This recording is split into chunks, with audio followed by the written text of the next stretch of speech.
Signature ലേണിംഗിലേക്ക് എല്ലാവർക്കും സ്വാഗതം. അപ്പൊ KSEB ഇലക്ട്രിസിറ്റി വർക്കർ എക്സാമിനേഷന് വേണ്ടി പ്രിപ്പയർ ചെയ്തുകൊണ്ടിരുന്ന ഒരു പ്രിപ്പയർ ചെയ്യാൻ ആഗ്രഹിക്കുന്നവരും ഒക്കെ പെട്ടെന്ന് ഡീമോട്ടിവേറ്റ് ആയ ഒരു ന്യൂസ് കഴിഞ്ഞ ആഴ്ച നമ്മുടെ തൊഴിൽ വാർത്തയിൽ വന്നിട്ടുണ്ടായിരുന്നു. അത് ഇതായിരുന്നു. ആ ന്യൂസ് എന്തായിരുന്നു? പരീക്ഷ സെപ്റ്റംബർ ഒക്ടോബർ മാസങ്ങളിൽ നടക്കാൻ സാധ്യത ഉണ്ട് എന്നുള്ളതായിരുന്നു. അപ്പോ നമ്മൾ വിചാരിച്ച ഒരു 6 മാസമൊക്കെ ഇനിയും കഴിഞ്ഞിട്ടായിരിക്കും എക്സാം നടക്കുക എന്നുള്ളതായിരുന്നു. മിനിമം 6 മാസം വിചാരിച്ചിട്ടുണ്ടായിരുന്നു. പക്ഷെ KSEB പെട്ടെന്ന് തന്നെ ഇലക്ട്രിസിറ്റി വർക്കർ നിയമനങ്ങൾ ഒത്തിരി ആവശ്യമുള്ളതുകൊണ്ട് പെട്ടെന്ന് വളരെ വേഗത്തിൽ എക്സാം നടത്താൻ തീരുമാനിച്ചിട്ടുള്ള ഒരു ന്യൂസ് ആണ് വന്നിട്ടുള്ളത്. അപ്പോ എനിക്ക് പറയാനുള്ളത്, നിങ്ങൾ ഈ ന്യൂസ് കണ്ട് ഡീമോട്ടിവേറ്റ് ആവേണ്ട കാര്യമുണ്ടോ, പഠിക്കാതിരിക്കേണ്ട കാര്യമുണ്ടോ എന്നുള്ളതാണ്. ഞാൻ കൃത്യമായിട്ട് പറയട്ടെ, നിങ്ങൾ ഒരിക്കലും ഈ ന്യൂസ് കണ്ട് ഡീമോട്ടിവേറ്റ് ആവേണ്ട കാര്യമില്ല. അതൊന്നാമത് മനസ്സിലാക്കാം. അതിന്റെ കാരണം, ഒന്നാമത്തെ കാരണം, നിങ്ങൾക്ക് മിനിമം 3 മാസം എക്സാമിന് കിട്ടും. ഓക്കെ അല്ലേ? 3 മാസം നിങ്ങൾക്ക് മിനിമം എക്സാമിന് കിട്ടുന്നുണ്ട്. ഈ 3 മാസം കൊണ്ട് പഠിച്ചു തീർക്കാൻ പറ്റുന്ന കണ്ടന്റ് ആണോ നമുക്കുള്ളത് നോക്കിയാൽ മതി. നിങ്ങൾ എന്താ നോക്കേണ്ടത്? എത്ര സമയം കിട്ടുന്നു എന്നല്ല, നിങ്ങൾക്ക് ഈ തന്നിരിക്കുന്ന സമയത്തുള്ളിൽ വൃത്തിയായിട്ട് നിങ്ങൾക്ക് പ്രിപ്പയർ ചെയ്യാൻ പറ്റുമോ എന്നുള്ള കാര്യമാണ് നോക്കേണ്ടത്. കൃത്യമായിട്ട് ഞാൻ പറയട്ടെ, ഉറപ്പായിട്ട് നമുക്ക് ഈ തന്നിരിക്കുന്ന സമയത്തിനുള്ളിൽ പഠിച്ചു തീർക്കാൻ പറ്റും. അത്രയ്ക്കുള്ള കണ്ടന്റേ നമുക്കുള്ളൂ. നിങ്ങൾ വിചാരിക്കുന്നുണ്ടാവും 10 മൊഡ്യൂൾ അല്ലേ എല്ലാം കൂടെ എന്നെ കൊണ്ട് പഠിച്ചു തീർക്കാൻ പറ്റുമോ? നിങ്ങളൊരു കാര്യം മനസ്സിലാക്കുക, ഇതൊരു ടെക്നിക്കൽ PSC എക്സാം ആണ്. നമ്മുടെ സാധാരണ ജനറൽ PSC എക്സാം ഉണ്ടല്ലോ, ഒരു LD ക്ലർക്കിന്റെ അവസ്ഥ നോക്കിയാൽ ലക്ഷക്കണക്കിന് പേരാണ് അപ്ലൈ ചെയ്യുന്നത്. ലക്ഷക്കണക്കിന് പേര് അപ്ലൈ ചെയ്യുന്നു എന്ന് മാത്രമല്ല, അതിന് വളരെ വലിയൊരു ഹ്യൂജ് സിലബസ് ആണുള്ളത്. നിലവിൽ നമുക്ക് പഠിക്കാനുള്ള ഈ സിലബസിന്റെ 10-30 മടങ്ങാണ് നിങ്ങൾക്ക് പഠിക്കാനുള്ളത് അവിടെ. നിങ്ങളൊന്ന് ആലോചിച്ച് നോക്കിയ ഹിസ്റ്ററി, പൊളിറ്റിക്സ്, എക്കണോമിക്സ്, പിന്നെന്താണ് മലയാളം, ഇംഗ്ലീഷ്, പിന്നെ കറണ്ട് അഫയേഴ്സ്, എല്ലാം മാത്തമാറ്റിക്സ് ഉൾപ്പെടെ എല്ലാം അവിടെ നിങ്ങൾക്ക് പഠിക്കാനുണ്ട്. അപ്പൊ ഇതെല്ലാം പഠിച്ചാലല്ലേ നമുക്ക് ആ ജനറൽ PSC എക്സാം എഴുതാൻ പറ്റത്തുള്ളൂ. എന്നിട്ടാണെങ്കിലോ ലക്ഷക്കണക്കിന് ആപ്ലിക്കൻസ്. ഇവിടെ ആണെങ്കിൽ അങ്ങനെയൊന്നുമില്ല. ഓരോ ജില്ലകളുടെ ആപ്ലിക്കേഷൻസ് നോക്കിയേ, അതിനനുസരിച്ച് വേക്കൻസി ഉണ്ട്. നിലവിൽ വേക്കൻസി 985 പറയുന്നത്. പക്ഷെ നമുക്കറിയാം ഇവിടെ തന്നെ പറഞ്ഞിട്ടുണ്ട് 2000-ലധികം വേക്കൻസീസ്, 2000-ലധികം ഒഴിവുകൾ ഇനിയും ഉണ്ടാവും. കാരണം 3 വർഷം റാങ്ക് ലിസ്റ്റിന് കാലാവധി ഇല്ലേ. സോ നിങ്ങൾ മനസ്സിലാക്കേണ്ടത്, കൃത്യമായിട്ടൊന്ന് മനസ്സ് വെച്ച് കഴിഞ്ഞാൽ 3 മാസം കൊണ്ട് നിങ്ങൾക്ക് ഈസി ആയിട്ട് കവർ ചെയ്യാൻ പറ്റുന്ന ടോപ്പിക്കേ ഉള്ളൂ. ഞാൻ വെറുതെ ഇരുന്ന് തള്ളുന്നതല്ല, ഞാൻ കൃത്യമായിട്ട് എന്താണ് പഠിക്കാനുള്ളതെന്ന് നിങ്ങൾക്ക് പറഞ്ഞുതരാം. ഓക്കെ അല്ലേ? എന്താണ് പഠിക്കാനുള്ളതെന്ന് അറിഞ്ഞാൽ മാത്രമല്ലേ നിങ്ങൾക്ക് 3 മാസം കൊണ്ട് പഠിച്ചെടുക്കാൻ പറ്റൂലെന്ന് അറിയാൻ പറ്റുള്ളൂ. അതിനുമുമ്പ് ഒരു കാര്യം കൂടെ മനസ്സിലാക്കുക, ഇതൊരു കോമ്പറ്റീറ്റീവ് എക്സാം ആണ് അല്ലേ? കോമ്പറ്റീറ്റീവ് എക്സാം എന്ന് പറയുമ്പോൾ സാധാരണ SSLC +2 പരീക്ഷ പോലെയൊന്നും അല്ല. അവിടെ എന്ന് പറഞ്ഞൊരു പാസിംഗ് മാർക്ക് ഉണ്ട്. ആ മാർക്ക് കടക്കുന്ന എല്ലാവരും പാസ്സാവും. പക്ഷെ ഇവിടെ അങ്ങനെയല്ല, കട്ട് ഓഫ് മാർക്ക് വെച്ചാണ് നിശ്ചയിക്കുന്നത്. ശരിയല്ലേ? എന്ന് വെച്ചാൽ റാങ്ക് ലിസ്റ്റ് ഇട്ട് ആ ഒരു കട്ട് ഓഫ് മാർക്ക് നിശ്ചയിച്ച് അതിൽ നിന്നായിരിക്കും പോസ്റ്റിംഗ് വരിക. ഏറ്റവും ടോപ്പ് പൊസിഷൻസിൽ എത്തുന്നവരായിരിക്കും അതിൽ സ്വാഭാവികമായിട്ടും റാങ്ക് ലിസ്റ്റിൽ ഷോർട്ട് ലിസ്റ്റ് ചെയ്തതെന്ന് നിങ്ങൾക്കറിയാം. ഒരു കാര്യം നിങ്ങൾ മനസ്സിലാക്കേണ്ടത്, ഇവിടെ നിങ്ങൾക്ക് 3 മാസം സമയമേ കിട്ടുന്നുള്ളൂ എങ്കിൽ നിങ്ങളുടെ കൂടെ പഠിക്കുന്ന എല്ലാവർക്കും അത്രയും സമയം കിട്ടുന്നുള്ളൂ എന്നല്ലേ? അവർക്ക് കൂടുതൽ സമയമൊന്നും കിട്ടാൻ പോകുന്നില്ല. സോ എല്ലാവർക്കും അത്രയും സമയം കിട്ടുന്നുള്ളൂ. നിങ്ങൾക്ക് ഇനി ഒരു 6 മാസം കഴിഞ്ഞിട്ടാണ് എക്സാം വരുന്നെങ്കിൽ നിങ്ങൾക്ക് 6 മാസം സമയം കിട്ടുന്ന പോലെ ബാക്കിയുള്ളവർക്കും 6 മാസം സമയം കിട്ടുന്നുണ്ട്. അപ്പൊ കോമ്പറ്റീഷൻ വീണ്ടും കൂടും. എല്ലാവരും പഠിക്കുന്നുണ്ട്. ഞാൻ പറയുന്നത് മനസ്സിലാവുന്നുണ്ടോ നിങ്ങൾക്ക്? അതായത് നിങ്ങൾക്ക് 3 മാസം സമയം കിട്ടുന്നുള്ളൂ എങ്കിൽ ബാക്കിയുള്ളവർക്ക് 3 മാസേ സമയം കിട്ടുന്നുള്ളൂ. അതുകൊണ്ട് സമയം കുറച്ചേ കിട്ടുന്നുള്ളൂ എന്ന് നിങ്ങൾ വിചാരിക്കേണ്ട കാര്യമേ ഇല്ല. ഓക്കെ അല്ലേ? നിങ്ങൾക്ക് തന്നിട്ടുള്ള സമയത്തിനുള്ളിൽ പഠിച്ചു തീർക്കാൻ പറ്റുമെന്ന് മാത്രം നോക്കിയാൽ മതി. ഞാൻ ഈ സിലബസിന്റെ ഇൻഡെപ്ത് ഒന്നും പോകുന്നില്ല. എന്താണ് നമുക്ക് പഠിക്കാനുള്ളതെന്ന് അറിയണം. നിങ്ങളെ കൊണ്ട് പറ്റുമോ ഈ 3 മാസം കൊണ്ട് കവർ ചെയ്യാൻ പറ്റുന്ന ടോപ്പിക് ആണോ എന്നാണ് ഞാൻ പറയുന്നത്. നോക്കിയേ, മൊത്തം 10 മൊഡ്യൂളാണ് നമുക്കുള്ളത്. ഓരോ മൊഡ്യൂളിനും 10 മാർക്ക് വീതം. അങ്ങനെയാണെങ്കിൽ 10 മൊഡ്യൂളിന് എത്ര മാർക്കാ? 100 മാർക്ക്. അപ്പൊ അതിൽ പഠിക്കാനുള്ളത്, ഫസ്റ്റ് മൊഡ്യൂളിൽ ഇലക്ട്രിസിറ്റിയുടെ ബേസിക്സ് ആണ്. റെസിസ്റ്ററും പിന്നെ സോൾഡറിങ്ങും വയേഴ്സിനെയും കേബിൾസിനെയും കുറിച്ചാണ് ഫസ്റ്റ് മൊഡ്യൂളിൽ പഠിക്കാനുള്ളത്. ദെൻ സെക്കൻഡ് മൊഡ്യൂളിൽ ഓംസിലാണ്. ഓംസിലൂടെ പ്രൊപ്പോർഷണലിറ്റി കോൺസ്റ്റന്റ്, റെസിസ്റ്റൻസിനെ കുറിച്ച് ഡീറ്റെയിൽ ആയിട്ട് പഠിക്കണം. പിന്നെ എന്ത് ചെയ്യണം? സെൽസിനെ കുറിച്ച് ഡീറ്റെയിൽ ആയിട്ട് നമുക്ക് പഠിക്കണം. ദെൻ അടുത്ത് കറണ്ട് ഉണ്ടാക്കുന്നത് ഇലക്ട്രോ മാഗ്നറ്റിക് ഇൻഡക്ഷൻ വഴിയല്ലേ. അപ്പൊ മാഗ്നറ്റിക് ഇഫക്ട് ഭയങ്കര പ്രധാനപ്പെട്ടതാണ്. മാഗ്നറ്റിക്സിനെ കുറിച്ച് നമ്മൾ അറിയണം. പിന്നെ കറണ്ടിനെ കുറിച്ച് പഠിക്കാൻ പോകണം. ഓൾട്ടർനേറ്റിംഗ് കറണ്ട്, എർത്തിങ്, വയറിങ്ങിനെ കുറിച്ചും എല്ലാം നിങ്ങൾ അറിയണം. ദെൻ അടുത്ത് കഴിഞ്ഞിട്ട് DC മെഷീൻസിനെ കുറിച്ചാണ് പഠിക്കാനുള്ളത്. DC ജനറേറ്ററും അങ്ങനെയുള്ള കാര്യങ്ങൾ. ദെൻ അത് കഴിഞ്ഞ് AC മോട്ടോഴ്സ് ആണ് മൊഡ്യൂൾ 6 പഠിക്കാനുള്ളത്. AC മോട്ടോർ നമുക്കറിയാലോ. AC മോട്ടോർ പല പല ആവശ്യങ്ങൾക്ക് നമുക്ക് ഉപയോഗിക്കുന്നതാണ്. അതിനെക്കുറിച്ച് എല്ലാം നമുക്ക് ഡീറ്റെയിൽ ആയിട്ട് പഠിക്കണം. ദെൻ അത് കഴിഞ്ഞ് ട്രാൻസ്ഫോമേഴ്സിനെ കുറിച്ചാണ് നമുക്ക് പഠിക്കാനുള്ളത്. ഇവിടെ AC ജനറേറ്റർ ആണെങ്കിലും AC മോട്ടറിലാണെങ്കിലും DC ജനറേറ്ററിലാണെങ്കിലും ട്രാൻസ്ഫോമറിലാണെങ്കിലും ഒക്കെ നമുക്ക് അതിന്റെ സ്ട്രക്ചറും വർക്കിങ്ങും എല്ലാം നന്നായിട്ട് പഠിക്കണം. ഓക്കെ അല്ലേ? അതിനകത്ത് എന്തൊക്കെയാണുള്ളത്, ഓരോ പാർട്ടിന്റെ യൂസ് എന്താണ്, എല്ലാം നമുക്കറിയണം. ദെൻ അത് കഴിഞ്ഞ് ഇലൂമിനേഷൻ ആൻഡ് ബേസിക് ഇലക്ട്രോണിക്സ് ആണ്. ഇലൂമിനേഷൻ എന്ന് പറയുമ്പോൾ നമ്മുടെ ബൾബുകളെ കുറിച്ചും പിന്നെന്താണ് ഇലക്ട്രോണിക്സിന്റെ സെമി കണ്ടക്ടർ ഇലക്ട്രോണിക്സിന്റെ ബേസിക്സ് എല്ലാം നമുക്ക് പഠിക്കണം. ദെൻ അത് കഴിഞ്ഞ് പവർ ജനറേഷൻ ആണ്. പവർ ജനറേഷൻ എന്ന് വെച്ചാൽ നമ്മുടെ ഹൈഡ്രോ ഇലക്ട്രിക് പവർ സ്റ്റേഷനും വിൻഡ് മില്ലും സോളാറും തെർമൽ പവർ പ്ലാന്റും ന്യൂക്ലിയറും എല്ലാം അങ്ങനെ പവർ ജനറേഷനെ കുറിച്ച് ഡീറ്റെയിൽ ആയിട്ട് പഠിക്കണം. ദെൻ അത് കഴിഞ്ഞ് ഉണ്ടാക്കിയ പവറിനെ നമുക്ക് ഒരിടത്തു നിന്ന് മറ്റൊരാളോട് ട്രാൻസ്മിറ്റ് ചെയ്യണ്ടേ, അപ്പോൾ പവർ ട്രാൻസ്മിഷനെ കുറിച്ച് നമുക്ക് പഠിക്കണം. അപ്പോ ഇത്രയും കാര്യങ്ങളാണ് നമുക്ക് എന്ത് ചെയ്യേണ്ടത്, പഠിക്കാനുള്ളത്. മൊത്തം 10 മൊഡ്യൂള്. ഈ 10 മൊഡ്യൂളിനകത്ത് നിന്ന് എത്ര മാർക്കിന് ക്വസ്റ്റ്യൻ ചോദിക്കും? 100 മാർക്കിന് ക്വസ്റ്റ്യൻ ചോദിക്കും. ഓരോ മൊഡ്യൂളിൽ നിന്നും 10 മാർക്ക്. അപ്പോൾ വളരെ കൃത്യമായ സിലബസും കൃത്യമായ മാർക്കിംഗ് സ്കീമുമാണ് നമുക്ക് തന്നിട്ടുള്ളത്. ഓക്കെ അല്ലേ? അപ്പോ ഞാൻ പറയാൻ പോകുന്നത് നിങ്ങൾക്ക് 3 മാസം കൊണ്ട് ഇത് പഠിച്ചു തീർക്കാൻ പറ്റുമെന്നുള്ളതാണ്. ഓക്കെ, നിങ്ങൾ പലരും, ചിലരാണെങ്കിൽ ഫുൾ ടൈം ഇരുന്ന് പഠിക്കാൻ വേണ്ടി വർക്ക് ചെയ്യുന്നവരായിരിക്കും. ചിലരാണെങ്കിലോ നമ്മുടെ വേറെ പല പല ജോലി ചെയ്യുന്നവരായിരിക്കും, ജോലി ചെയ്തിട്ട് പഠിക്കുന്നവരായിരിക്കും. ചിലരാണെങ്കിൽ ഒത്തിരി ഒരു പഠിച്ചു കഴിഞ്ഞൊരു 10ഓ 15ഓ വർഷമൊക്കെ കഴിഞ്ഞവരായിരിക്കും. അവർ പിന്നെ അതിനുശേഷം പല പല ജോലി ചെയ്യുന്നവരായിരിക്കും, അതിന്റെ ഇടയിൽ കൂടെ പഠിക്കുന്നവരായിരിക്കും. നിങ്ങൾക്ക് ഓരോരുത്തർക്കും പഠിക്കാൻ പറ്റുമോ ഇല്ലേ എന്നുള്ള കാര്യമാണ് ഞാൻ പറയുന്നത്.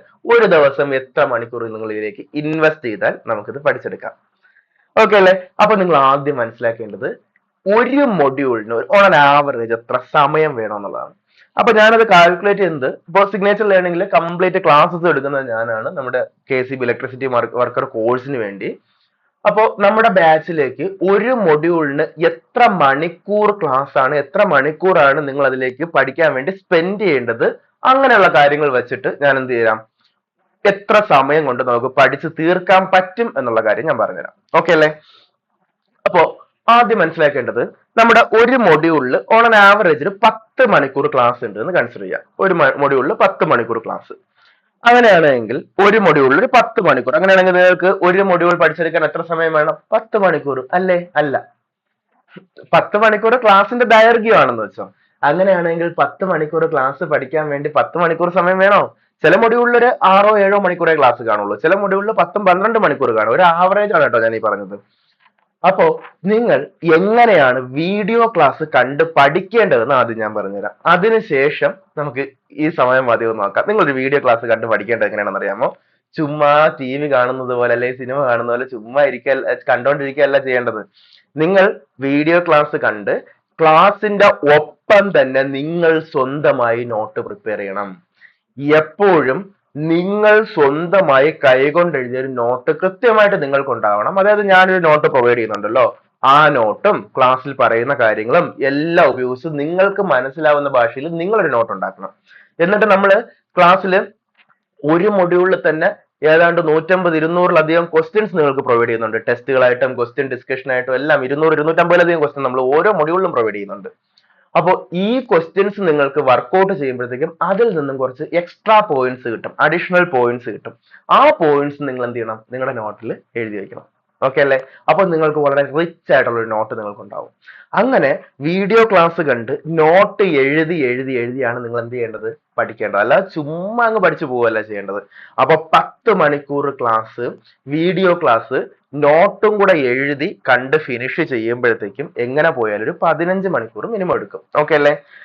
ഇനി ചിലർക്കാണ് എങ്കിൽ അല്പം കൂടുതൽ സമയം എടുക്കും. അത് നിങ്ങൾ ഡിപ്പെൻഡിങ് ആണ് കേട്ടോ. കുറച്ച് പ്ലസ് ഓർ മൈനസ് കുറച്ച് സമയം അങ്ങോട്ടും ഇങ്ങോട്ടും പോകും. 15 മണിക്കൂർ അല്ല, ഒരു 5 മണിക്കൂർ എക്സ്ട്രാ എടുക്കും. മൊത്തം 15 മണിക്കൂർ അങ്ങനെയാണ് ഉദ്ദേശിച്ചത് കേട്ടോ. അങ്ങനെ ഒരു മൊഡ്യൂള് നിങ്ങൾക്കൊരു 15 മണിക്കൂർ ഉണ്ടെങ്കിൽ പഠിച്ചു തീർക്കാൻ പറ്റും. പഠിച്ചു തീർക്കാൻ പറ്റുമെന്ന് വെച്ചാൽ വീഡിയോ ക്ലാസ് കണ്ട് നോട്ട് എഴുതി തീർക്കാൻ പറ്റും. അപ്പോൾ പഠിത്തം എന്നുള്ള പ്രോസസ് കംപ്ലീറ്റ് ആയിട്ടില്ല. അത് കംപ്ലീറ്റ് ആവണമെങ്കിൽ എന്തും കൂടെ ചെയ്യണമെന്ന് ഞാൻ പറഞ്ഞുതരാം. അപ്പോ 15 മണിക്കൂർ ഓക്കെ അല്ലേ? യെസ്. ഇനി 15 മണിക്കൂർ ഒരു മൊഡ്യൂളിൽ, അങ്ങനെ മൊത്തം എത്ര മൊഡ്യൂൾ ഉണ്ട്? 10 മൊഡ്യൂൾ ഉണ്ട്. അങ്ങനെ 10 മൊഡ്യൂളിനും കൂടെ എത്ര സമയം എടുക്കും? 150 മണിക്കൂർ എടുക്കും. 150 അവേഴ്സ് ആയിരിക്കും എടുക്കുക. 150 അവേഴ്സ് ഉണ്ട് എങ്കിൽ നിങ്ങൾക്ക് ഫുൾ സിലബസും ക്ലാസ് കണ്ട് അതിന്റെ നോട്ട് പ്രിപ്പയർ ചെയ്ത് എക്സാംസും അറ്റൻഡ് ചെയ്ത് കഴിയാം. എക്സാംസ് അറ്റൻഡ് ചെയ്യുന്ന സമയം ഉൾപ്പെടെ ഞാൻ അതിനകത്ത് കണക്കാക്കിയിട്ടുണ്ട് കേട്ടോ. എല്ലാം ചെയ്ത് സെറ്റ് ആക്കാം. അപ്പൊ നിങ്ങൾക്ക് മുന്നിൽ ഇനി എത്ര ദിവസം ഉള്ളത്? മിനിമം 3 മാസം കിട്ടും. 3 മാസം കഴിഞ്ഞിട്ട് എക്സാം വരുന്നു എന്ന് ചിന്തിച്ചോ. 3 മാസം കഴിഞ്ഞിട്ട് എക്സാം വരുവാണെങ്കിൽ നിങ്ങളുടെ മുന്നിൽ എത്ര ദിവസമുണ്ട്? 90 ദിവസമുണ്ട്. മൊത്തം പഠിച്ചു തീർക്കുക 150 മണിക്കൂറാണ്. എന്ന് വെച്ചാൽ 150/90. ഒരു ദിവസം എത്ര മണിക്കൂർ പഠിക്കേണ്ടി വരും? 1.6 വരും അല്ലെ? 1.6 അല്ലെങ്കിൽ 1.5 മണിക്കൂർ. 1.5 മണിക്കൂറിനെക്കാളും അല്പം കൂടെ സമയം നിങ്ങൾക്ക് വേണ്ടി വരും. എന്ന് വെച്ചാൽ ഞാൻ പറഞ്ഞ എത്രയേ ഉള്ളൂ, ഒരു ദിവസം 1.5 മണിക്കൂർ നിങ്ങൾ സ്പെൻഡ് ചെയ്യുവാണെങ്കിൽ, കൃത്യമായിട്ട് സ്പെൻഡ് ചെയ്യുവാണെങ്കിൽ പഠിച്ചു തീർക്കാനുള്ള കാര്യം നമ്മുടെ KSEB ഇലക്ട്രിസിറ്റി വർക്കറിന്റെ കോഴ്സിനകത്ത് മൊത്തം സിലബസ് ഉള്ളൂ. പക്ഷെ നിങ്ങൾ 1.5 മണിക്കൂർ പഠിക്കാനുള്ള മനസ്സ് കാണിക്കണം. ഓക്കെ അല്ലേ? ഇനി ചിലർക്കാണെങ്കിൽ കുറച്ച് ലോങ് ഗ്യാപ്പ് ഒക്കെ വന്നവർക്ക് ബേസിക്സിന്റെയും കൂടെ ആവശ്യം ഉണ്ടാവും. അപ്പൊ അവർക്ക് വേണ്ടി കാൽക്കുലേഷൻസിന്റെയും ബാക്കിയുള്ള ബേസിക്സും ഒക്കെ, ബേസിക്സ് നിങ്ങൾക്കൊന്ന് സ്ട്രോങ് ആക്കാൻ വേണ്ടി നമ്മൾ ബേസിക്സ് എന്ന് പറഞ്ഞൊരു ഫോൾഡറും കൂടെ നമ്മുടെ കോഴ്സിൽ ആഡ് ചെയ്തിട്ടുണ്ട് കേട്ടോ. കാരണം പലർക്കും കാൽക്കുലേഷൻസ് ഒക്കെ മറന്നു പോയിട്ടുണ്ടാവും, പണ്ട് പഠിച്ചതല്ലേ. ആ കാൽക്കുലേഷൻസ് സെറ്റ് ആക്കാനും എങ്ങനെയാണ് നമ്മൾ ഡിവൈഡ് ചെയ്യുന്നതും മൾട്ടിപ്ലൈ ചെയ്യുന്നതും പവേഴ്സ് 10⁻⁶ -2 അതൊക്കെ വരുമ്പോഴത്തേക്ക് എങ്ങനെയാണ് ഹാൻഡിൽ ചെയ്യുന്നുള്ള കാര്യങ്ങളൊക്കെ നമ്മൾ ബേസിക് ക്ലാസ്സിൽ പറഞ്ഞിട്ടുണ്ട്. ശരിയല്ലേ? അപ്പോ ഇതെല്ലാം കൂടെ യൂസ് ചെയ്യാൻ വേണ്ടി നിങ്ങൾ ഓൺ ആൻ ആവറേജ് 2 hours എടുത്തു. 2 hours പഠിക്കുവാണെങ്കിൽ നിങ്ങൾക്ക് എന്ത് ചെയ്യാൻ പറ്റും? സിലബസ് കംപ്ലീറ്റ് ചെയ്യാൻ പറ്റും. പക്ഷെ ഞാൻ ഒരു കാര്യം, വളരെ ഇമ്പോർട്ടന്റ് ആയിട്ടുള്ള കാര്യം പറയട്ടെ. നിങ്ങൾ ഒരിക്കൽ ഈ പോർഷൻ പഠിച്ചു തീർത്തു എന്നതുകൊണ്ട് നിങ്ങൾക്ക് എക്സാമിന് നന്നായിട്ട് പ്രിപ്പയർ ചെയ്യാൻ പറ്റണമെന്നുണ്ടോ? ഇല്ല, ഒരിക്കലും ഇല്ല. അതിന് ചെയ്യേണ്ട കാര്യം എന്താന്ന് വെച്ചാല്, നിങ്ങള് ഇന്ന് ഫസ്റ്റ് മൊഡ്യൂൾ പഠിച്ചെന്ന് വെച്ചോ, ഒരു 2-3 മാസം കഴിഞ്ഞ് നോക്കുമ്പോൾ, അല്ലെങ്കിൽ 2 മാസം കഴിഞ്ഞ് നോക്കുമ്പോഴത്തേക്കും നിങ്ങളത് പൂർണ്ണമായിട്ട്, ഓൾമോസ്റ്റ് പൂർണ്ണമായിട്ട് മറന്നു പോയിട്ടുണ്ടാവും. എന്ന് വെച്ചാൽ ഇന്ന് നിങ്ങൾ ഇട്ട എഫേർട്ട് വെറുതെയാണ്. അപ്പൊ സ്വാഭാവികമായിട്ട് മനുഷ്യരല്ലേ നമ്മൾ, സ്വാഭാവികമായിട്ട് മറന്നു പോയിട്ടുണ്ടാവും. അങ്ങനെ മറന്നു പോവാതിരിക്കാൻ വേണ്ടി എന്ത് ചെയ്യണം? കൃത്യമായ ഇടവേളകളിൽ റിവൈസ് ചെയ്തുകൊണ്ടേയിരിക്കണം. ഒരു 10 ദിവസം ഗ്യാപ്പിനുള്ളിൽ എന്ത് ചെയ്യണം? ഈ പഠിച്ച കാര്യങ്ങളെല്ലാം റിവൈസ് ചെയ്യണം. ഫസ്റ്റ് മൊഡ്യൂൾ ഇന്ന് പഠിച്ചിട്ടുണ്ടെങ്കിൽ ഒരു 10 ദിവസം കഴിയുമ്പോൾ സ്വാഭാവികമായിട്ട് എന്ത് ചെയ്യണം? ഒന്ന് റിവൈസ് ചെയ്യണം. എന്നിട്ട് അത് കഴിഞ്ഞൊരു 15 ദിവസം കഴിയുമ്പോൾ ഒന്നുകൂടെ റിവൈസ് ചെയ്യണം. ഈ റിവൈസ് ചെയ്യുന്നത് നിങ്ങൾ വീഡിയോ ക്ലാസ് കണ്ട് നിങ്ങളൊരു സ്വന്തമായ ഒരു നോട്ട് പ്രിപ്പയർ ചെയ്തിട്ടില്ലേ, ആ നോട്ടാണ് വായിക്കേണ്ടത്. വീണ്ടും വീഡിയോ ക്ലാസ് കണ്ട് സമയം കളയല്ല ചെയ്യേണ്ടത്. ഓക്കെ അല്ലേ? നിങ്ങൾ അങ്ങനെ നോട്ട് പ്രിപ്പയർ ചെയ്തില്ലെങ്കിൽ വീണ്ടും വീണ്ടും ക്ലാസ് കാണേണ്ടി വരും. അവിടെ നിങ്ങൾക്ക് സമയം ഒത്തിരി പോകും. നിങ്ങൾക്ക് എന്ത് ചെയ്യാൻ പറ്റത്തില്ല? എക്സാമിന് നന്നായിട്ട് പെർഫോം ചെയ്യാൻ പറ്റില്ല. നിങ്ങളുടെ സമയം വേസ്റ്റ് ആണ്. അപ്പൊ നിങ്ങൾ വീഡിയോ ക്ലാസ് കണ്ട് നോട്ട് പ്രിപ്പയർ ചെയ്താണ് പഠിക്കുന്നതെങ്കിൽ നിങ്ങൾക്ക് ഈ റിവൈസ് ചെയ്യുമ്പോഴത്തേക്കും ആ നോട്ട് ഒന്ന് വായിച്ചു നോക്കിയാൽ മതി. നിങ്ങൾ സ്വന്തമായിട്ട് എഴുതിയ നോട്ട് ആയതുകൊണ്ട് പെട്ടെന്ന് കണക്ട് ആവും. നിങ്ങൾ വായിക്കുമ്പോൾ പെട്ടെന്ന് മനസ്സിലാവും. ഓക്കെ അല്ലേ? നിങ്ങൾക്ക് ഇംഗ്ലീഷിലോ മലയാളത്തിലോ എങ്ങനെയാണെന്ന് വെച്ചാൽ നിങ്ങൾക്ക് നോട്ട് എഴുതാം. നിങ്ങൾക്ക് മനസ്സിലാവുന്ന ഭാഷയിൽ നോട്ട് എഴുതാം. ഓക്കെ അല്ലേ? അപ്പോൾ അത് വളരെ കൃത്യമായ ടൈം ഇന്റർവെല്ലിൽ റിവൈസ് ചെയ്യണം കേട്ടോ. അപ്പൊ നമ്മുടെ സ്റ്റഡി പ്ലാനിൽ, നമ്മുടെ സിഗ്നേച്ചർ ലേണിംഗിന്റെ കോഴ്സിൽ നമ്മൾ പ്രൊവൈഡ് ചെയ്യുന്ന സ്റ്റഡി പ്ലാൻ ഇതാണ്. അപ്പൊ ഈ സ്റ്റഡി പ്ലാനിൽ നിങ്ങൾ കൃത്യമായിട്ട് റിവൈസ് ചെയ്യില്ല എന്ന് എനിക്ക് കൃത്യമായിട്ട് അറിയാം. കാരണം നിങ്ങൾ എല്ലാവരും എന്നെ പോലെ തന്നെ നിങ്ങൾ എല്ലാവരും ഭയങ്കര മടിയന്മാരാണ്. നമ്മൾ പഠിക്കുന്ന കാലത്തൊക്കെ ഭയങ്കര അല്പം മടിയൊക്കെ കാണിക്കില്ലേ? അപ്പോൾ എല്ലാവരും നമ്മൾ ഭയങ്കരമായിട്ട് മടി കാണിക്കും. അപ്പൊ ആ മടി ഒഴിവാക്കാൻ വേണ്ടി ഞാൻ ചെയ്തിരിക്കുന്ന കാര്യം എന്താണെന്ന് അറിയാമോ? നമ്മള് ഇങ്ങനെ പഠിത്തത്തിന് മൊത്തം പഠിക്കാനുള്ള കണ്ണ സ്ലോട്ട് ബൈ സ്ലോട്ട് ആയിട്ട് ഡിവൈഡ് ചെയ്തിട്ടുണ്ട്. ഫസ്റ്റ് സ്ലോട്ടിൽ നിങ്ങൾക്ക് മൊഡ്യൂൾ 1 ആണ് പഠിക്കാൻ തന്നിട്ടുള്ളത്. അപ്പൊ ആദ്യത്തെ 5 ദിവസം നിങ്ങൾക്ക് പഠിക്കാൻ സമയം തന്നിട്ട് എന്ത് ചെയ്തിട്ടുണ്ട്? 6ാമത്തെ ദിവസം നിങ്ങൾക്ക് പഠിച്ച കാര്യങ്ങൾ റിവൈസ് ചെയ്യാനാണ് സമയം തന്നിരിക്കുന്നത്. 7ാമത്തെ ദിവസം അതിൽ നിന്ന് ഒരു എക്സാം എഴുതണം. പഠിച്ച കാര്യം എല്ലാം പഠിച്ച കാര്യങ്ങൾ റിവൈസ് ചെയ്യുന്നു. എന്നിട്ട് അത് വെച്ച് എന്ത് ചെയ്യുന്നു? ഒരു എക്സാം എഴുതുന്നു. എന്നിട്ട് അടുത്ത സ്ലോട്ട് 2 എന്ന് പറഞ്ഞിട്ട് വീണ്ടും എന്ത് ചെയ്യുന്നു? ഒരു പർട്ടിക്കുലർ പോർഷൻ പഠിക്കണം, അതിന്റെ റിവിഷൻ നടത്തണം. റിവിഷൻ നടത്തിയിട്ട് എന്ത് ചെയ്യണം? തൊട്ടടുത്ത ദിവസം എക്സാം എഴുതണം. റിവിഷൻ നടത്താൻ വേണ്ടി മാത്രം ഒരു ദിവസം ഒഴിവാക്കി വെച്ചിട്ടുണ്ട്. ദെൻ അത് കഴിഞ്ഞ് സ്ലോട്ട് 3യിൽ നമ്മൾ ചെയ്യുന്നത്, സ്ലോട്ട് 3യിലുള്ള കാര്യങ്ങൾ പഠിച്ചതിന് ശേഷം അതിന്റെ റിവിഷൻ നടത്തുന്നു. ആ റിവിഷൻ നടത്തുന്നത് ഈ ഡേയിൽ നിങ്ങൾ നടത്തുന്നത് ഈ സ്ലോട്ട് 3യുടെ റിവിഷൻ മാത്രമല്ല, സ്ലോട്ട് 1ൽ ആദ്യം പഠിച്ച കാര്യം കൂടെ റിവൈസ് ചെയ്യണം. എങ്കിലേ അത് ഓർത്തിരിക്കത്തുള്ളൂ, ഇല്ലെങ്കിൽ മറന്നു പോകും. എന്നിട്ട് അത് രണ്ടും കൂടെ ചേർത്തിട്ടുള്ള എക്സാം ആയിരിക്കും അന്ന് നടത്തുക. ദെൻ അത് കഴിഞ്ഞ് സ്ലോട്ട് 4ൽ എന്താ ചെയ്യുക? സ്ലോട്ട് 4ൽ പുതിയ കാര്യങ്ങൾ പഠിക്കാനുണ്ട്. അത് കഴിഞ്ഞ് സ്ലോട്ട് 2ൽ പഠിച്ച കാര്യം, അതായത് ഈ കാര്യവും പിന്നെ സ്ലോട്ട് 4ൽ പഠിച്ച കാര്യവും നിങ്ങൾ റിവൈസ് ചെയ്യും. രണ്ടും കൂടെ ചേർത്ത് വീക്ക്ലി എക്സാം എഴുതും. എന്നിട്ട് ആ മാസത്തിന്റെ അവസാനം നിങ്ങൾക്ക് ആ മാസം പഠിച്ച കാര്യങ്ങൾ എല്ലാം ചേർത്ത് ഒരുമിച്ച് ഒരു എക്സാം ഉണ്ടാവും. പിന്നെ അത് കഴിഞ്ഞ് ഇത് ഒരു മാസത്തെ സ്റ്റഡി പ്ലാൻ ആണ്. തൊട്ടടുത്ത മാസത്തെ സ്റ്റഡി പ്ലാനിൽ എന്ത് ചെയ്യും? ഈ മാസം പഠിച്ച കാര്യങ്ങളും വീണ്ടും നിങ്ങൾ അവിടെ റിവൈസ് ചെയ്യിപ്പിക്കും. ഓക്കെ അല്ലേ? ഞാൻ കൃത്യമായിട്ട് പറയട്ടെ, ഇങ്ങനെ റിവൈസ് ചെയ്യുമ്പോൾ എല്ലാം നിങ്ങൾ റിവൈസ് ചെയ്യേണ്ടത് ഏത് കാര്യമാണെന്ന് അറിയാമോ? റിവൈസ് ചെയ്യേണ്ടത് നിങ്ങൾ നോട്ടിൽ സ്വന്തമായിട്ട് നിങ്ങളുടെ കൈപ്പടയിൽ നിങ്ങൾ എഴുതിയ നോട്ടാണ് റിവൈസ് ചെയ്യേണ്ടത്. ഓരോ തവണ ഇങ്ങനെ റിവൈസ് ചെയ്യുമ്പോഴും ഓരോ തവണ റിവൈസ് ചെയ്ത് വരുമ്പോഴത്തേക്കും നിങ്ങൾ ആ കാര്യം സെറ്റ് ആയിട്ട് മനസ്സിലുണ്ടാവും. ഏത് തരത്തിലുള്ള ക്വസ്റ്റ്യൻ ചോദിച്ചാലും നിങ്ങൾക്ക് എഴുതാൻ പറ്റും. ആൻഡ് ഞാനൊരു കാര്യം പറയട്ടെ, നിങ്ങളൊരു കാര്യം മനസ്സിലാക്കേണ്ടത്, നമ്മളൊരു കാര്യം പഠിച്ചു കഴിഞ്ഞതിന് ശേഷം നമുക്ക് ആ കാര്യത്തെക്കുറിച്ച് ഒരു ഏകദേശ ധാരണ മാത്രമേ ഉള്ളൂ. ഒരു കൃത്യമായ ക്രിസ്റ്റൽ ക്ലിയർ ആയിട്ടുള്ള ഒരു ധാരണ നമ്മുടെ മനസ്സിലില്ല എങ്കിൽ അതിൽ നിന്നും ഒരു ക്വസ്റ്റ്യൻ കാണുമ്പോഴത്തേക്കും നമുക്ക് അതാണോ ആൻസർ ഇതാണോ ആൻസർ എന്നുള്ള കൺഫ്യൂഷൻസ് ആയിരിക്കും മനസ്സിൽ വരിക. അങ്ങനെയുള്ള കൺഫ്യൂഷൻ ഇല്ലാതെ നിങ്ങൾക്ക് ആൻസർ എഴുതാൻ പറ്റണമെങ്കിൽ നിങ്ങൾക്ക് ആ പഠിച്ച കാര്യത്തെക്കുറിച്ച് ക്രിസ്റ്റൽ ക്ലിയർ ആയിട്ടുള്ള ഒരു ധാരണ വേണം. അതിന് റിവൈസിങ് മാത്രമേ പരിഹാരമുള്ളൂ. ഓക്കെ അല്ലേ? കൃത്യമായി പ്രോപ്പർ ഇന്റർവെൽ ഓഫ് ടൈമിൽ റിവൈസ് ചെയ്ത് പഠിച്ചില്ലെങ്കിൽ നിങ്ങൾക്കൊരു ഏകദേശ ധാരണ ഉണ്ടാവും. നിങ്ങൾ തെറ്റിക്കും, ആൻസർ തെറ്റിക്കും, നെഗറ്റീവ് മാർക്ക് ഉണ്ടാവും. നിങ്ങൾക്കറിയാലോ PSC എക്സാം ആണ്, നെഗറ്റീവ് മാർക്ക് ഉണ്ട്. ഒരു ക്വസ്റ്റ്യൻ തെറ്റിച്ചു കഴിഞ്ഞാൽ എന്താണ്, ശരിയായ ക്വസ്റ്റ്യന്റെ മാർക്ക് നിങ്ങൾക്ക് നഷ്ടപ്പെടും അല്ലെ. 0.33 മാർക്കാണ് നെഗറ്റീവ് മാർക്ക്. 3 ക്വസ്റ്റ്യൻ തെറ്റിക്കുമ്പോഴത്തേക്ക് 1 മാർക്ക് നിങ്ങൾക്ക് നഷ്ടപ്പെടുകയാണ് ചെയ്യുന്നത്. അപ്പൊ നെഗറ്റീവ് മാർക്ക് കൊണ്ട് തെറ്റിക്കാൻ പാടില്ല. യെസ്. അപ്പോ അങ്ങനെ തന്നെ നിങ്ങൾ പഠിക്കണം കേട്ടോ. നിങ്ങൾ പഠിക്കേണ്ട കാര്യം ഞാൻ ഒന്നുകൂടെ കൺക്ലൂഡ് ചെയ്ത് പറയുവാണ്. എന്താ ചെയ്യേണ്ടേ?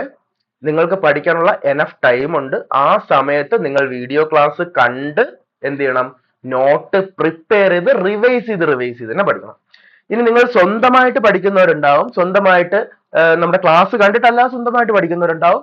അവർക്കും എന്ത് ചെയ്യണം, നിങ്ങൾ വായിച്ച് പഠിച്ച കാര്യങ്ങളെ സ്വന്തമായിട്ട് നോട്ട് പ്രിപ്പയർ ചെയ്ത് തന്നെ പഠിക്കണം. പക്ഷെ അവിടെ ഒരു പ്രശ്നം ഉണ്ടാകുന്നതെന്ന് വെച്ചാൽ, ഇവിടെ നമ്മുടെ ക്ലാസ്സിലാണ് എങ്കിൽ നിങ്ങൾക്ക് പഠിക്കാനുള്ള കാര്യങ്ങളെല്ലാം ടെക്സ്റ്റിൽ നിന്നും സിലബസ് നോക്കി വളരെ വെൽ സ്ട്രക്ചേർഡ് ആയിട്ട് ക്ലാസ് ആയിട്ടും നോട്ടായിട്ടും നിങ്ങളുടെ മുന്നിലേക്ക് ഞാൻ എത്തിക്കുന്നുണ്ട്. ആ പണിയും കൂടെ നിങ്ങൾ എടുക്കേണ്ടി വരും. ഓക്കെ അല്ലേ? അപ്പൊ നിങ്ങൾ തന്നെ ടെക്സ്റ്റ് വായിച്ച് അതിൽ നിന്ന് നോട്ട് കണ്ടെത്തി നിങ്ങൾ പഠിക്കേണ്ടി വരും. അതിലിപ്പോ ടൈം കൺസ്യൂമിംഗ് ആയിരിക്കും, പക്ഷെ നിങ്ങൾക്ക് അങ്ങനെയും പഠിക്കാവുന്നതേ ഉള്ളൂ. ഓക്കെ അല്ലേ? യെസ്. പക്ഷെ അത് കുറച്ചധികം സമയം നിങ്ങൾക്ക് കൂടുതൽ വേണ്ടി വരും. ആ ഒരു പ്രശ്നമാണ് അതിനകത്തുള്ളത്. ഇനി അപ്പൊ ഞാൻ 2 hours സമയം പറഞ്ഞ എന്തിനാണ്? നിങ്ങൾക്ക് ഈ പറഞ്ഞ കാര്യങ്ങളെല്ലാം വളരെ കൃത്യമായിട്ട് പഠിച്ച് നോട്ട് പ്രിപ്പയർ ചെയ്യാൻ വേണ്ടിയാണ്. ഇനി പഠിച്ച കാര്യങ്ങൾ ഞാൻ റിവൈസ് ചെയ്യണമെന്ന് പറഞ്ഞല്ലോ. അങ്ങനെ റിവൈസ് ചെയ്യാൻ വേണ്ടി ഒരു ദിവസം എക്സ്ട്രാ 1 hour എങ്കിലും നിങ്ങൾ മാറ്റി വെക്കണം. നമ്മുടെ സ്റ്റഡി പ്ലാനിലാണെങ്കിൽ ഒരു ദിവസം ആദ്യത്തെ 5 ദിവസം നിങ്ങൾ പഠിക്കുന്നു. അത് കഴിഞ്ഞ് തൊട്ടടുത്ത ആഴ്ചയിലെ വീക്കെൻഡിലെ 2 ദിവസം നിങ്ങൾ എന്ത് ചെയ്യുന്നു, പഠിച്ച കാര്യങ്ങൾ റിവൈസ് ചെയ്യാനും എക്സാം എഴുതാനും വേണ്ടി ഉപയോഗിക്കുന്നു. എന്ന് വെച്ചാൽ 2 ദിവസങ്ങളിൽ നമുക്ക് എക്സാം എഴുതാൻ അരമണിക്കൂർ സമയം മതിയല്ലോ. ബാക്കി 2 ദിവസവും ഫുൾ ഡേ നമ്മൾ എന്തിനു വേണ്ടി തന്നെ ഉപയോഗിക്കുന്നത്, റിവൈസിങ്ങിനാണ് ഉപയോഗിക്കുന്നത്. 5 ദിവസം പഠിക്കുന്നു, 2 ദിവസം റിവൈസ് ചെയ്യുന്നു. ആ ഒരു പാറ്റേണിലാണ്. ഓക്കെ അല്ലേ? എന്നാലും ടൈമിന്റെ ബേസിൽ നോക്കുമ്പോഴത്തേക്കും ഒരു 2 മണിക്കൂർ പഠിക്കുവാണെങ്കിൽ 1 മണിക്കൂർ നിങ്ങൾക്ക് എന്ത് വേണം, റിവൈസ് ചെയ്യാൻ വേണ്ടി വേണം. എന്ന് വെച്ചാൽ ഒരു ദിവസം നിങ്ങൾ 3 മണിക്കൂർ പഠിച്ചു കഴിഞ്ഞാൽ പെർഫെക്റ്റ് ആയിട്ട് പഠിച്ച് നോട്ട് പ്രിപ്പയർ ചെയ്ത് എക്സാം എഴുതി റിവൈസും ചെയ്ത് തീർക്കാനുള്ള സമയമുണ്ട്. ഒരു ദിവസം നിങ്ങൾക്ക് ഈ എക്സാമിന് വേണ്ടി 3 മണിക്കൂർ മാറ്റി വെക്കാൻ പറ്റത്തില്ലേ? മാറ്റി വെച്ചേ പറ്റൂ. ഓക്കെ അല്ലേ? കാരണം നിങ്ങൾ ഒരിക്കലും ഡീമോട്ടിവേറ്റ് ആയിട്ട് ഈ എക്സാം എഴുതാതിരിക്കരുത്. കാരണം ഇത് ഞാൻ എപ്പോഴും പറയുന്ന വാക്ക് വീണ്ടും റിപ്പീറ്റ് ചെയ്യുവാണ്, ഇത് ലൈഫ് ടൈം ഓപ്പർച്യൂണിറ്റി ആണ്. ലൈഫ് ടൈം ഓപ്പർച്യൂണിറ്റി എന്ന് പറയുമ്പോൾ ലൈഫിൽ ഒരിക്കൽ മാത്രം കിട്ടുന്ന ഓപ്പർച്യൂണിറ്റി ആണ്. 15 വർഷത്തെ ഗ്യാപ്പിന് ശേഷമാണ് ഇപ്പൊ എക്സാം വിളിക്കുന്നത്. നിങ്ങളൊന്ന് ആലോചിച്ച് നോക്കി, ഇനി എത്ര വർഷം കഴിഞ്ഞിട്ടായിരിക്കും എക്സാം വിളിക്കുക? അപ്പോഴത്തേക്ക് നിങ്ങൾക്ക് നിങ്ങളുടെ ഏജ് ഓവറൊക്കെ ആയിട്ടുണ്ടാവും. ഇനി അടുത്ത എക്സാം വിളിക്കുമ്പോഴത്തേക്ക് ഇപ്പൊ 25 വയസ്സായ ആളിന് പോലും ഇത്രയും ഗ്യാപ്പ് വന്നിട്ടാണ് എക്സാം വിളിക്കുന്നതെങ്കിൽ നിങ്ങളുടെ ഏജ് ഓവർ ആയിട്ടുണ്ടാവും. ഞാൻ പറയട്ടെ, ഒരു ജനറൽ PSC എക്സാം എഴുതിയെടുത്ത് ഗവൺമെന്റ് ജോലി കിട്ടാനാണ് നിങ്ങൾ ഇരിക്കുന്നതെങ്കിൽ ഇതിനേക്കാളും പല മടങ്ങ് കണ്ടന്റ് ഉണ്ട്, ലക്ഷക്കണക്കിന് ആപ്ലിക്കൻസും ഉണ്ട്. അപ്പൊ ഇത്രയും വലിയൊരു ഹ്യൂജ് ഓപ്പർച്യൂണിറ്റി നിങ്ങളുടെ ലൈഫിൽ കിട്ടിയ സ്ഥിതിക്ക് അത് വേസ്റ്റ് ആയി കളയരുത്. എല്ലാവരും വളരെ വെൽ സ്ട്രക്ചേർഡ് ആയിട്ട് പ്രിപ്പയർഡ് ആയിട്ടിരുന്ന് പഠിക്കുക കേട്ടോ. അപ്പൊ നമ്മുടെ കോഴ്സിൽ ജോയിൻ ചെയ്യണമെന്ന് താല്പര്യമുള്ളവരുണ്ട് എങ്കിൽ നമ്മളെ ജസ്റ്റ് കോൺടാക്ട് ചെയ്താൽ മതി. നമ്മളെ കോൺടാക്ട് ചെയ്യാനുള്ള നമ്പർ ഞാൻ തരാം. ഇതാണ് കേട്ടോ നമ്മുടെ നമ്പർ, 7907343478. ഇനി നമ്മുടെ ഈ വീഡിയോയുടെ ഡിസ്ക്രിപ്ഷനകത്ത് നമ്മുടെ ആപ്പിന്റെ ലിങ്ക് ഞാൻ പ്രൊവൈഡ് ചെയ്തേക്കാം, നമ്മുടെ സിഗ്നേച്ചർ ലേണിംഗ് ആപ്പിന്റെ ലിങ്ക്. അപ്പൊ നിങ്ങൾ ആപ്പിൽ കയറിയതിനു ശേഷം, ആപ്പ് ഡൗൺലോഡ് ചെയ്തതിനു ശേഷം നിങ്ങളുടെ ഫോൺ നമ്പർ ഉപയോഗിച്ച് രജിസ്റ്റർ ചെയ്തിട്ട് അതിൽ നമ്മുടെ KCB ഇലക്ട്രിസിറ്റി വർക്കർ കോഴ്സ് നിങ്ങൾക്ക് കാണാൻ പറ്റും. ആ കോഴ്സിനകത്ത് കയറിയിട്ട് കണ്ടന്റ് എന്നുള്ള സെക്ഷനിൽ നിന്നും ഡെമോ ക്ലാസ് എടുത്ത് കാണുക.